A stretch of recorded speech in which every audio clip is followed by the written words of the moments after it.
সাপ্তাহিক ছুটির দিনে ক্রেতা বিক্রেতাদের উপস্থিতিতে জমে উঠেছে চাঁদপুর মাছঘাট।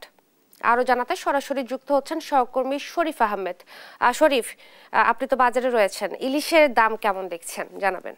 জি, আপনি যেমনটি জানতে চেয়েছেন, আজ সাপ্তাহিক ছুটির দিনে কিন্তু ক্রেতা বিক্রেতাদের ব্যাপক উপস্থিতি আমরা লক্ষ্য করেছি। সকাল থেকে ঘাটে কিন্তু ক্রেতা বিক্রেতাদের উপস্থিতিতে সরগরম হয়ে উঠেছে। আজকে কিন্তু দাম কিছুটা কমেছে, অর্থাৎ গত সপ্তাহের তুলনায় ইলিশ ধরা যখন শুরু হয়েছিল তখন কেজি ছিল ৩,০০০ টাকা ১ কেজি সাইজের। আজ সেটি হচ্ছে ২৪০০ থেকে ২৫০০ টাকা। আর যেটি ৭০০ থেকে ৯০০ গ্রামের ইলিশ সেটি বিক্রি হচ্ছে ১৯০০ থেকে ২,০০০ টাকা। আর যেটি ৬০০ গ্রামের ইলিশ সেটি বিক্রি হচ্ছে ১২০০ থেকে ১৩০০ টাকা। আমি সকালে থেকে দেখেছি এখানে দেশের বিভিন্ন প্রান্ত থেকে ক্রেতারা এসেছেন ইলিশ ক্রয় করার জন্য, এবং আমি ক্রেতাদের সাথে কথা বলেছি।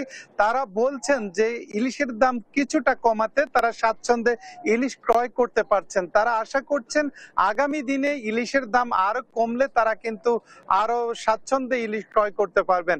আমি বিক্রেতাদের সাথে এই ঘাটে যারা আড়তদার রয়েছেন তাদের সাথে কথা বলেছি।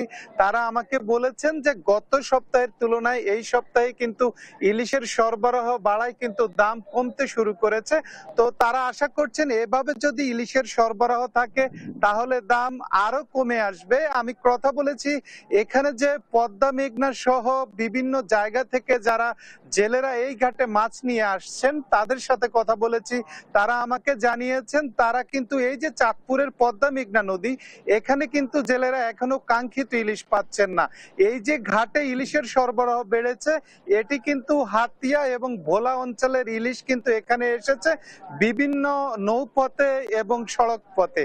তো আশা করা যায় চাঁদপুরের যে ইলিশ রয়েছে সেটির দাম কিন্তু এখনো স্থিতিশীল, অর্থাৎ চাঁদপুরের ইলিশের দাম কিন্তু কমেনি।